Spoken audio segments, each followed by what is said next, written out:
মা সব বাসনগুলো মেজে দিয়েছি। হ্যাঁ হয়ে গেছে বাসন মাজা? হ্যাঁ এবার আমাকে 200 টাকা দাও। ও 200 টাকা, দাঁড়া দাঁড়া দিচ্ছি। টাকাটা আমি ঠিক নিয়ে নেবো। হ্যাঁ এই নে। 200 টাকা কর করে, এই 200 টাকাটা দিয়ে আমি অনেক কিছু কিনবো। থ্যাংক ইউ মা। 2 দিন পর লে লে লা লা লা লা। টেপি শোন না, হ্যাঁ দুধওয়ালা এসেছে, ওনাকে আজকে সারা মাসের দুধের টাকাটা দিতে হবে। হ্যাঁ তো আমি কি করব? আমার কাছে এই 500 টাকাই রয়েছে, 200 টাকা আমার কম পড়ছে, দে না মা। হ্যাঁ আমার কাছে কোথায় 200 টাকা? আমি কোথায় পাবো? নেই মানে? দুদিন আগে যে আমি তোকে বাসন মাজলি বলে 200 টাকা দিলাম, ওই টাকাটা কই গেল? দে ওটা। হ্যাঁ ওই 200 টাকাটা, ওটা তো তুমি আমাকে দিয়েছিলে মা। তাড়াতাড়ি দে, মানুষটা বাইরে দাঁড়িয়ে আছে। বাসন মাজলাম বলে তুমি আমাকে 200 টাকা দিলে, এইভাবে সেই টাকাটা তুমি নিয়ে নিলে না। এই নাও।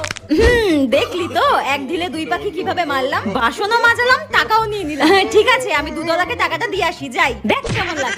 ফ্রিতে বাসন মাজিয়ে নিল, ধরবেন ভাল লাগে না।